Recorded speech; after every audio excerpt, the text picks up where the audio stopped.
The Satsuki Sho is won by the fastest horse, This the was so Kika hype. Sho by the strongest, and the Tokyo Yushun by the luckiest.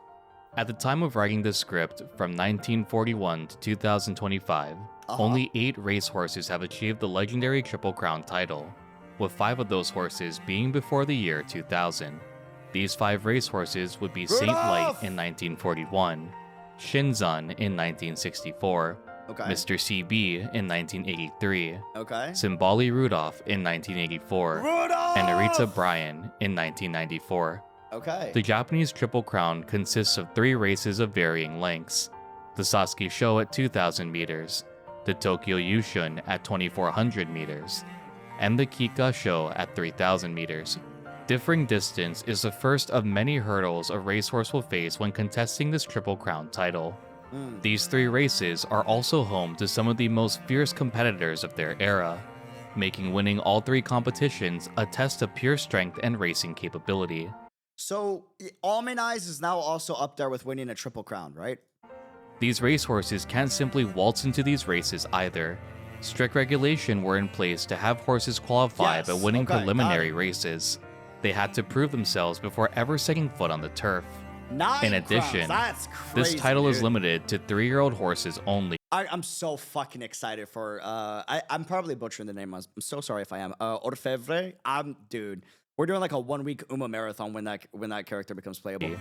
Meaning there's Guaranteed. only one shot to even attempt to seize this title. I'm In so previous excited for- videos, we've covered up-and-coming stars who contend for the Triple Crown title. Several examples being Agnes Kakion, 2 years! Tokai Teo, Mejiro McQueen, and Mihono Bourbon. Even if a competitor isn't able to seize all of these titles, it's rare for their competition to be so fierce that it redefines a horse racing era. Today, we'll be covering a story that did just that. A racehorse who This shot was so fucking cute in the show, man. today, And to get a smile out of her at the end was so like just rewarding. we'll be covering a story Character arc. that did just that. A racehorse who, alongside Admire Vega and Narita Toproad, will show the audience one of the most fierce competitions to claim the Triple Crown, only to continue on and cement himself in horse racing history. This is the story of TM Opera O, the Conqueror of the Century's End. That shot was TM's legendary, racing dude. career is highlighted in 2 series of the Umamusume anime. These include TM's debut and first year of racing in Road to the Top, and his dominating career that follows, which is displayed in Beginning of a New Era. The name of the movie itself pays tribute to the end of TM Opera O's legacy and the induction of a new era of race horses. Some Umas in the series have very brief racing careers. This movie was one of the greatest anime movies of all fucking time. It was immaculately directed. So damn well directed, dude. Holy hell. The soundtrack, the sound design, the lack of audio during certain moments, the quietness, absolutely fucking peak. For discussion on that on the website, by the way, I want to do a copyright friendly like discussion and breakdown of why this movie was such a fucking masterpiece on YouTube. I don't know when I'm gonna do that, but I do want to make it because it was just that damn good. And then I want to do a copyright not friendly version that's only gonna be on the website because YouTube would take it down, talking about why the music and the audio is so good. Sadly, I wish we could do that on YouTube, but YouTube's copyright system is so stupid, it would just take it down right away. So, link in the description for that. Heads up. But we will make a YouTube-friendly version, guaranteed. It will have everything except for the music discussion and the audio discussion. That's gonna have to go on the website for the music and audio. While others stack tens of hundreds of races under their belt. The one unique thing about TM Opera's career is the sheer domination that will follow a fierce competition for the Triple Crown title in 1999.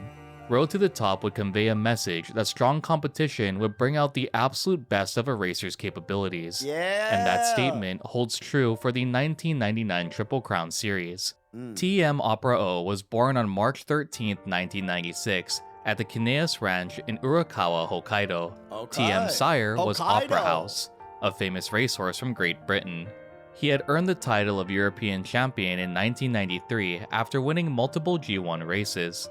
Just like Sunday Silence, an American racehorse that would be brought to Japan, Opera House's strong racing capabilities made him a contender to be a breeding stallion, leading to his transfer in 1994.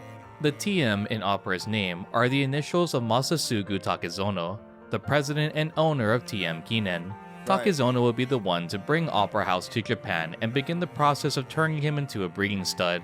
Opera is in honor of his sire, Opera House, and the O signifies king in Japanese. This is a common suffix used in Japanese racehorses' names, with another prime example being Sakura Bakushin O. Despite the impressive display of dominance TM would show in future races, the start of his career will come with a few roadblocks. TM debuted on August 15, 1998 at the 2-year-old newcomers race where he'd placed second overall, a staggering 6 lengths behind the winner classic stage. This race would also result in TM having to rest for 3 months due to a leg injury following his debut. Though his first race was on a turf-based track, TM's following 2 races would be on dirt, where he'd suffer a 4th place finish before earning his first victory at the 3-year-old make debut. At this point, it was clear that TM had potential, and so his trainers aimed to condition him to be up to par to participate in the classic races that followed. The participation of TM Opero in the classics wouldn't have been possible had he been born several years prior. At the time of TM's career in 1999, oh, is this the Oguri rule that got implemented? They talked about it in the show after Oguri, like... a major rule change had hit the JRA. Oh, shit! Wait, that's fucking cool, okay. All thanks to the legacy of one Ashen racehorse, Oguri Cap. This sick. Rule change I'll explain shortly, but the gratitude of Oguri's legacy and so Opera's the first horse to use the rule. his impact on TMs are personified in Road to the Top, where TM Opero expresses her gratitude for Oguri's belief in her racing capabilities. The inclusion of Oguri witnessing Opero's races are also a tribute in itself, the rule change being implemented a year after Oguri Cap's retirement in 1991. That's tough, but it's also really fucking cool that they made it in the show where, like, she's checking to see what her legacy is, even though she couldn't participate, right? Oguri Cap needs no introduction, and deserves a whole documentary-length video just for his staggering career in the future.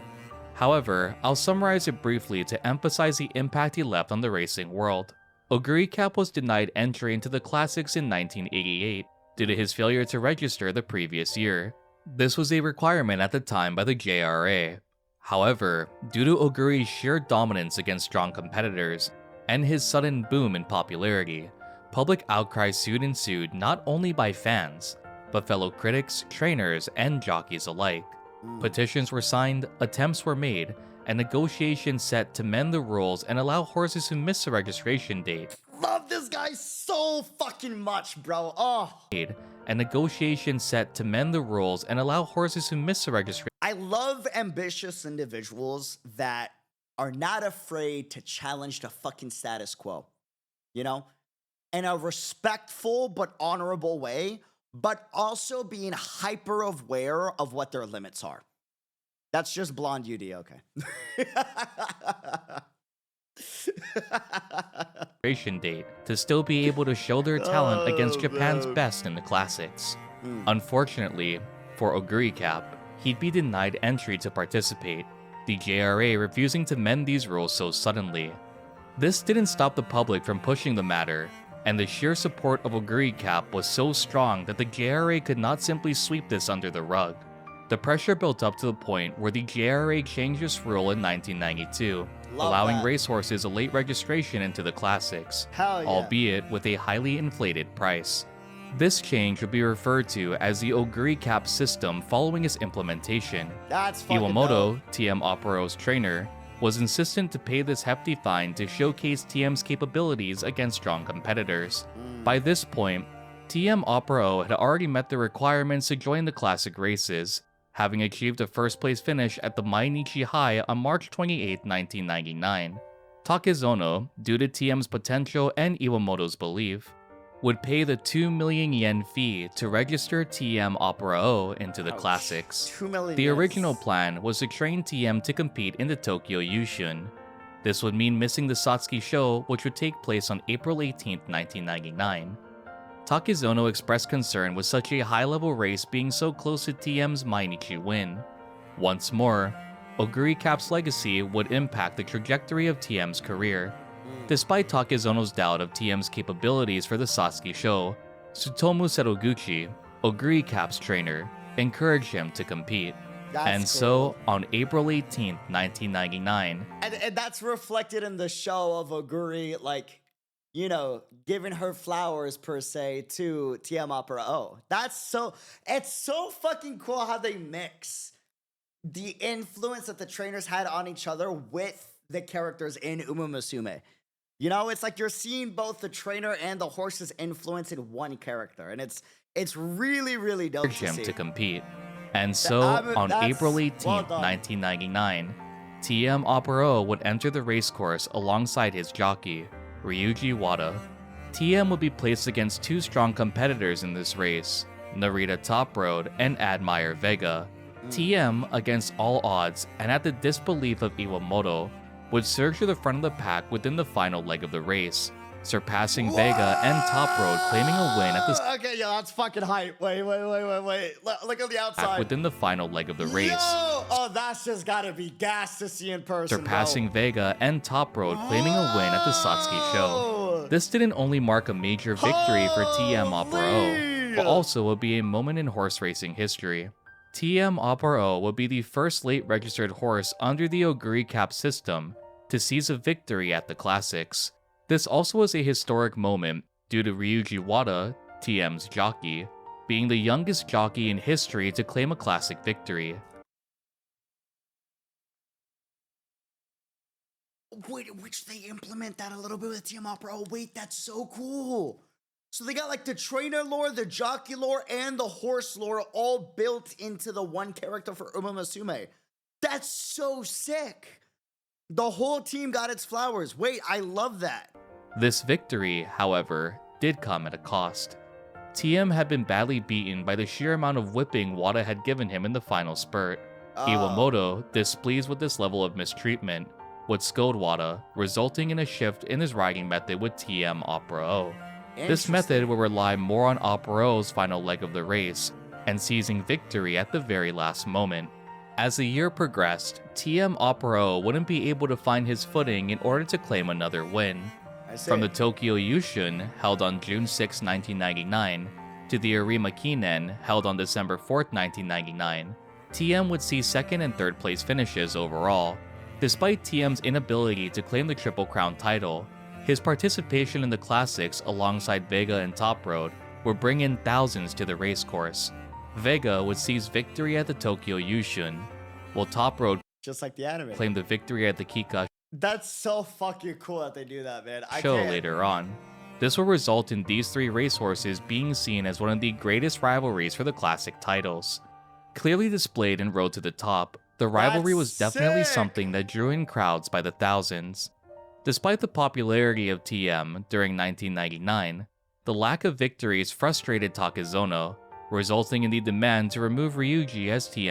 Wait, are those the fucking jockeys of these three? Tokyo Yushun, while Top Road claimed the victory at the Kika Sho later on. This will result in these three racehorses being seen as one of the greatest rivalries for the classic titles. Clearly displayed in Road Wait, it's the same colors. to the Top, Bro, even in the outfit design? Wait, that's sick. the rivalry was definitely something that drew in crowds by the thousands. Despite the popularity of Right? TM during 1999, Whoa, the lack of victories that's frustrated fucking Takezono, resulting in the They even have like the final like trio head clash at the end of the anime, just like here. That's sick. demand.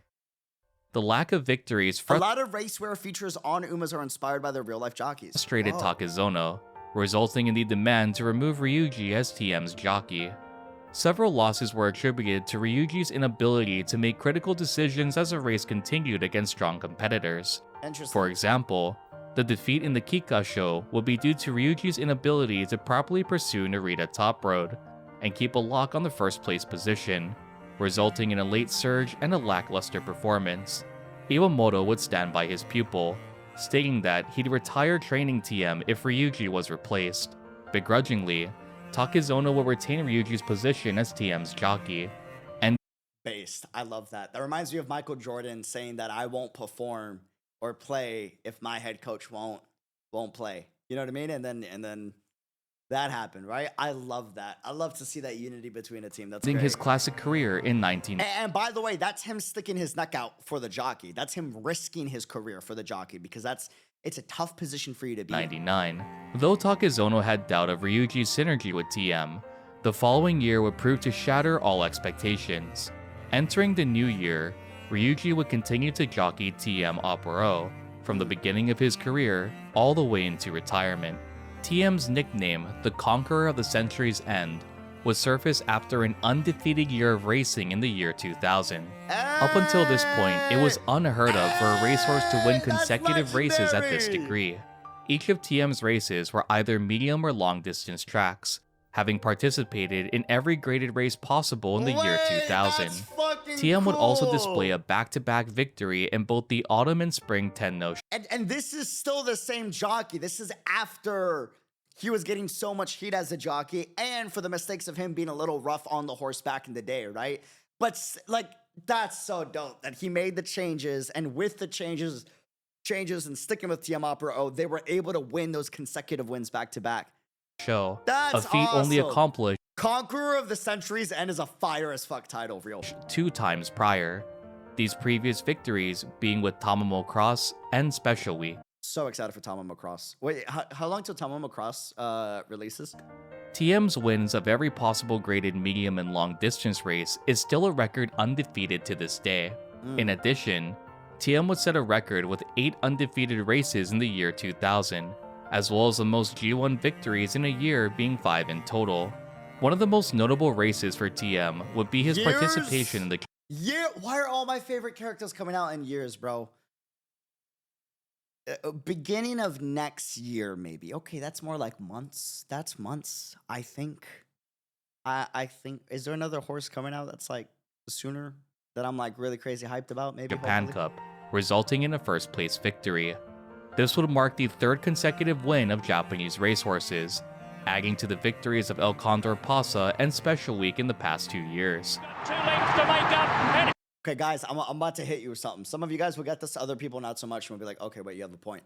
Guys, this is why you like Umamusume and why you like the horse lore and the stories, right? This is why sports fans are so fucking obnoxious about their favorite athletes.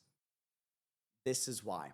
Because a lot of it is the story of the athlete that you're following, and then you're witnessing like the real journey of how they're executing, of where they came from. And it's all happening in real time, right? This is why sports fans are so crazy about it. You know? If that makes sense. Do Americans have these kind of derby races in real life? I don't know. I know that there's professional American horse racing, as far as I'm aware. I don't know if it's as big as it is in Japan, though. I don't think it is. For America, it's mostly sports, right? It's NBA and NFL, basketball and football. The football that America calls football. Football should be what Americans call soccer. Here comes fantastic light. This is for the Emirates table. Mishidogo hit the front. TM up low. The Japanese legend runs to them. Fantastic light trying to get him. TM up low. The crowd roars. The champion wins it by a head in a thrilling finish. Fantastic light may be second from Mishidogo. That was cool, man. Wait a minute. They showed love at the end. He said, hey, come on. Wait, that's just like the show. That's fucking great. In a thrilling finish. Fantastic light may be second from Mishidogo. Either way. TM's exceptional performance would also allow him to set a record for the highest earning racehorse in history, taking home a total of 1.8 billion yen. This record would stand until 2017, when Kita-san Black would That's why she's such a crazy support card. Got it. barely surpass it. And I miss her. I cry about it every day. These victories also showcase a strong bond between TM and Ryuji. Unsurprisingly, the undefeated year would lead many to see them as one of the most iconic jockey-horse duos in Japan. As beginning of a new era showcases, TM's dominating legacy would allow other strong competitors to be born to challenge his reign. These being Jungle Pocket, Agnes Tachyon, Manhattan Cafe, and an Uma displayed as TM's best friend, Meisho Dodo. Entering the year 2001, TM, much like his 1999 racing career, would see a mix of placements overall.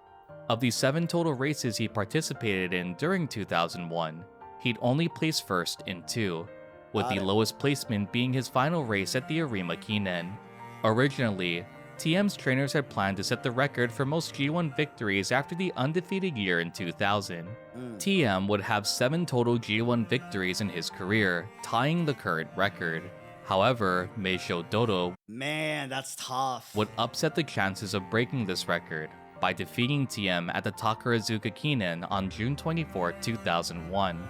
TM would retire following his race in the 2001 Arima Kinen, ushering in a new era of horse racing.